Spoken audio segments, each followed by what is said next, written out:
Entrance exam 2025 के related हम लोग इंपॉर्टेंट यहाँ पर एमसीक्यू कर रहे हैं।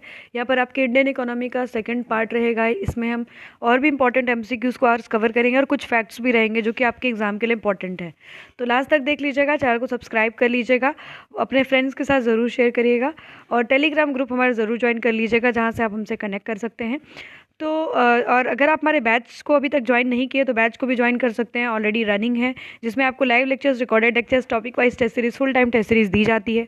अगर सिर्फ आप टेस्ट सीरीज बैच को ज्वाइन करना चाहते हैं तो वो भी कर सकते हैं। इसमें बहुत सारे स्टूडेंट जो है last year different university, DSC, JNU, BHU, HCU के लिए आपके सेलेक्ट हुए थे। तो चलिए स्टार्ट करेंगे आपके क्वेश्चन को। आपके पहला क्वेश्चन है when was the first industrial policy of India announced. पहली बार आपकी फर्स्ट इंडस्ट्रियल पॉलिसी आपके इंडिया में कब आई थी? तो 1948, 1950, 1956 या फिर 1991। तो अगर हम बात करें यहाँ पर 1948 में आपकी फर्स्ट इंडस्ट्रियल पॉलिसी आई थी। सेकेंड इंडस्ट्रियल पॉलिसी हमारी 1956 में आती है। और आपके अगर इंडस्ट्रियल पॉलिसी के अंतर्गत जो भी आपके चेंजेस किए गए, जैसे लाइसेंस राज को ख़त्म किया गया, ये आपके 1991 में हुआ था। इंडस्ट्रियल पॉलिसी ज़रूर पढ़ के जाएगा, एग्जाम के लिए आपके इंपॉर्टेंट है। नेक्स्ट क्वेश्चन है आपका, the industrial policy resolution of 1956 emphasise which of the model of industrial development. क्या ये कैपिटलिस्ट मॉडल पे फोकस करती थी, सोशलिस्ट पे, या फिर मिक्स्ड इकोनॉमी, या फिर फ्री मार्केट मॉडल पे फोकस करती है? तो अगर हम बात करें यहाँ पर आपकी जब इंडस्ट्रियल पॉलिसी 1956 आता है तो इसमें आपके जो है मिक्स्ड इकोनॉमी पे जो है फोकस किया जाता है। इस पॉइंट पर आपको याद रखना है। तो हम यहाँ पर कैपिटलिस्ट एंड सोशलिस्ट जो दोनों इकोनॉमी है उसको मिला के चलते हैं और हम जो है भारत एक मिक्स्ड इकोनॉमी आपके बनती है, ठीक है। और यहाँ पर जो सेकंड इंडस्ट्रियल पॉलिसी था इसमें आपके हैवी इंडस्ट्रीज़ पे जो है आपके फोकस किया गया था। चलिए नेक्स्ट क्वेश्चन देखेंगे, which industrial policies consider as a landmark for initiating liberalisation in India. आप सभी को पता है एलपीजी आपके 1991 से आया और इसमें बहुत जो है डिसइन्वेस्टमेंट भी किया गया। जो भी पीएसयूज थे, नॉन परफॉर्मिंग एसेट्स थे, उसको आपके उसके शेयर्स को बेच दिया गया, इसलिए क्योंकि आपके उसका प्रोडक्टिविटी बढ़ पाए, इफ़िशियंसी बढ़ पाए, ठीक है। तो 1991 में पॉलिसी रिफॉर्म मतलब आपके होता है और हम देखते हैं कि जो है आपके बहुत सारे जो इंडस्ट्रीज़ पब्लिक सेक्टर के पास रहती है उसको आप प्राइवेटाइज़ किया जाता है और लाइसेंस राज को यहाँ पर आपके ख़त्म किया जाता है। और आपके बहुत सारे सेक्टर्स में एफडीआई को 100% जो है कर दिया जाता है आपके एलपीजी पॉलिसी 1991, जो कि आपकी इसमें इंडस्ट्रियल पॉलिसी भी आपको पढ़ना है और ये भी इंपॉर्टेंट टॉपिक रहेगा। चलिए तो यहाँ पर ऑप्शन नंबर कौन सा हो जाएगा? डी वाला। नेक्स्ट क्वेश्चन है, इंडस्ट्रियल पॉलिसी ऑफ 1990 इंट्रोड्यूस विच की रिफॉर्म। किस की रिफॉर्म को यहाँ पर आपके करता है? तो क्या नेशनलाइजेशन ऑफ इंडस्ट्री कर देता है, या फिर एवोल्यूशन ऑफ इंडस्ट्रियल लाइसेंसिंग कर देता है, restriction of foreign investment, emphasise और पब्लिक सेक्टर यूनिट्स। तो जब शुरुआत में हमारा जब इंडस्ट्रियल पॉलिसी बनता है तो उस समय हम ज़्यादातर आपके एक तरीके से पब्लिक सेक्टर यूनिट्स को सरकार के अंतर्गत लाने की कोशिश करते हैं। बट अगर हम बात करें यहाँ पर 1991 के पॉलिसी में क्या होता है कि ये जो लाइसेंस लेना था, कुछ की इंडस्ट्रीज़ को लाइसेंस लेने की अनिवार्यता रखी गई, बट जो है मोस्टली इंडस्ट्रीज़ को आपके लाइसेंस से बाहर रख दिया गया। पहले क्या होता था कि आपके लाइसेंस लेना अनिवार्य था, किसी भी आप इंडस्ट्री को ओपन करते हैं तो। बट यहाँ पर 1991 के पॉलिसी रिफॉर्म में सिर्फ की इंडस्ट्री जैसे केमिकल, एक्सप्लोजिव, ये सब जो इंडस्ट्रीज़ थी, बस इन्हीं को जो है आपके लाइसेंस लेने की अनिवार्यता रखी गई। अदरवाइज़ आपके अगर आप और कोई इंडस्ट्री ओपन करते हैं तो आपको उसके लिए लाइसेंस लेने की आवश्यकता नहीं है, ठीक है। तो यहाँ पर ऑप्शन नंबर जो है बी करेक्ट हो जाएगा। चलिए नेक्स्ट क्वेश्चन देखेंगे, which sector reserve for public sector in industrial policy of 1956।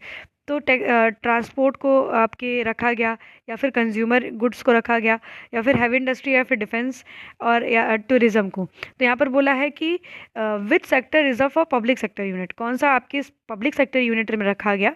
तो हैवी जो इंडस्ट्रीज़ थी, ठीक है, इसको आपके पब्लिक सेक्टर यूनिट में आपके रखा गया है, ठीक है।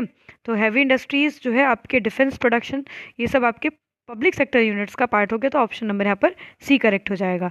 नेक्स्ट है हमारा, what is the maximum foreign direct investment limit allowed under the make in India initiative. कितना जो है एफडीआई आपके हो सकता है मेक इन इंडिया के अंतर्गत? 26% एफडीआई, 49% एफडीआई, 74% एफडीआई, 100% एफडीआई। तो यहाँ पर हम मेक इन इंडिया के बारे में ऑलरेडी पिछले वीडियो में बात कर चुके हैं कि कब कब ये स्कीम्स आई थी, make in India, skill India, ठीक है। आपको ये सब पढ़ के जाना है क्योंकि कभी कभी इससे क्वेश्चन पूछ देता है। तो इसमें आपके 100% एफडीआई को अलाउड किया गया है आपके मेक इन इंडिया प्रोग्राम में, ठीक है। तो ऑप्शन नंबर यहाँ पर जो है डी करेक्ट हो जाएगा। क्लियर है? तो यहाँ पर आप कुछ प्रोग्राम्स के आपके ईयर्स को लिख लीजिएगा। जैसे मेक इन इंडिया इनिशिएटिव आपके कब आया था, 2014 में आया था। इसको प्राइम मिनिस्टर नरेंद्र मोदी के द्वारा जो है लॉन्च किया गया इस प्रोग्राम को, और इसमें जो है आपके बेसिकली इंडस्ट्रीज़ पे जो है आपके फोकस किया गया। और याद रखिएगा कि मतलब जो आपके बेसिकली 25 की सेक्टर्स है, जैसे automobile, textile, construction, electronic, pharmaceutical, इसमें जो है जॉब क्रिएट करने की बात की गई और स्किल्ड को डेवलप करने की आपकी बात की गई, ठीक है। और इंडिया को जो है मैन्युफैक्चरिंग हब बनाने की बात होती है आपके मेक इन इंडिया में। अगर हम नेक्स्ट बात करें तो यहाँ पर FDI को भी प्रमोट किया जाता है। नेक्स्ट आपके स्किल इंडिया, ठीक है। ये सब प्रोग्राम्स आप ज़रूर नोट कर लीजिएगा। स्किल इंडिया का आपके जो है 2015 में ये आपके शुरू हुआ था। 2015 में इसको शुरू किया गया प्राइम मिनिस्टर नरेंद्र मोदी के द्वारा। और यहाँ पर आपकी वर्क फोर्स को इक्विप करना चाहते थे स्किल डेवलपमेंट के थ्रू, और लोग एंटरप्रेन्योरशिप कर सके और सेल्फ रिलायंट भी हो सके, ठीक है। नेक्स्ट अगर हम बात करें और भी प्रोग्राम्स आपको याद करना है, जैसे डिजिटल इंडिया, ठीक है। तो डिजिटल इंडिया जो है 2015 में शुरू हुआ, ठीक है। डिजिटल इंडिया कब शुरू हुआ है आपके 2015 में। अगर हम बात करें स्टार्टअप इंडिया जो है 2016 में शुरू हुआ है, आप इसे नोट करते रहिएगा। स्टार्टअप इंडिया जो है 2016 में शुरू हुआ है। अगर हम नेक्स्ट बात करें आपके स्टैंड अप इंडिया, ठीक है, जो बेसिकली सपोर्ट करता है एंटरप्रेन्योरशिप अमॉन्ग जो है वुमेन्स एंड मार्जिनाइज्ड कम्युनिटी, जैसे SC/ST के लिए। तो स्टैंड अप इंडिया जो है, स्टैंड अप इंडिया आपके शुरू हुआ है 2016 में। आयुष्मान भारत मैंने आपको बताया था, पिछली बार किसी ने कमेंट भी किया था, सारा ईयर लिखा था। तो आयुष्मान भारत जो है आपके शुरू हुआ है 2018 में, ठीक है, आयुष्मान भारत, ठीक है। तो ये जो प्रोग्राम्स आपको याद रखना है। स्वच्छ भारत मिशन आपको 2014 में देखेंगे कि शुरू हुआ है, ठीक है। स्वच्छ भारत मिशन जो है आपके शुरू हुआ है 2014 में, ठीक है। और भी ऐसे ही बहुत सारे प्रोग्राम्स हैं, उसके बारे में हम बात करेंगे, बट ये सब नोट कर लीजिएगा। तो यहाँ पर FDI 100% अलाउड है मेक इन इंडिया प्रोग्राम के अंतर्गत। नेक्स्ट हमारा under industrial policy 1991 the number of industry reserve exclusively for the public sector reduce to. तो आपके सिर्फ कितनी इंडस्ट्रीज अब पब्लिक सेक्टर के लिए रह गई 1991 पॉलिसी रिफॉर्म के बाद, तो 5 इंडस्ट्री आपकी एक्सक्लूसिवली रह गई आपके पब्लिक सेक्टर्स के पास। तो ऑप्शन नंबर यहाँ पर A करेक्ट हो जाएगा। नेक्स्ट क्वेश्चन देखेंगे, विच ऑफ द फॉलोइंग की feature of industrial policy of 2017 as a part of national policy of capital goods इसको कहा जाता है। तो इसमें जो है आपके फोकस किया गया है increase export of capital goods, reduce import of, मतलब हम इम्पोर्ट पे जो बात डिपेंडेंसी उसको रिड्यूस करने की बात करते हैं, और स्किल लेबर डेवलपमेंट की यहाँ पर आपकी बात होती है। तो यहाँ पर ऑल ऑफ द एबव, ठीक है, यहाँ पर करेक्ट हो जाएगा, ठीक है। तो ये नोट कर लीजिए। Which of the following programme is directly related to Indian industrial development. अब इंडस्ट्रियल डेवलपमेंट के लिए कौन कौन सा प्रोग्राम यहाँ पर शुरू हुआ। तो अगर हम बात करें आपके डिजिटल इंडिया, अभी हमने देखा कि ये 2015 में आपके शुरू हुआ था, ठीक है। स्किल इंडिया की अगर हम बात करें तो ये भी 2015 में शुरू हुआ है, ठीक है। और अगर हम बात करें नेक्स्ट मेक इन इंडिया, ठीक है, मेक इन इंडिया प्रोग्राम भी आपके इंडस्ट्रियल डेवलपमेंट के रिलेटेड है, ठीक है। तो ये आपके कब शुरू हुआ है, 2014 में, ठीक है। 2014 में आपका जो है मेक इन इंडिया प्रोग्राम शुरू हुआ है। तो सारा जो प्रोग्राम है वो आपके इंडस्ट्रियल डेवलपमेंट से रिलेटेड है। तो ऑप्शन नंबर यहाँ पर D जो है आपके करेक्ट हो जाएगा। नेक्स्ट क्वेश्चन देखेंगे, what is the focus of production linked initiative scheme in India. जो production related scheme in India है वो आपके डोमेस्टिक मैन्युफैक्चर को बढ़ाने की बात करता है एंड एक्सपोर्ट को बढ़ाने की आपकी बात करता है। ऑप्शन नंबर यहाँ पर आपके कौन सा हो जाएगा, B वाला करेक्ट हो जाएगा। तो चलिए देख लेते हैं आपके थोड़ा सा ओवरव्यू। तो इंडस्ट्रियल जो पॉलिसी रिजोल्यूशन है 1948, ये फर्स्ट पॉलिसी थी जो कि आपके फाउंडेशन रखती है इंडस्ट्रियल ग्रोथ जो है इंडिया में, उसका कैसे ग्रोथ होगा उस पर। और इसमें भी मिक्स्ड इकोनॉमी की बात की जाती है, बट जो मिक्स्ड इकोनॉमी का इम्प्लीमेंटेशन था वो 1956 में आपके हुआ था, ठीक है। और इसमें ही हम देखते हैं कि आपका जो इंडस्ट्री है वो आपके private, public and cooperative sector में डिवाइड होता है।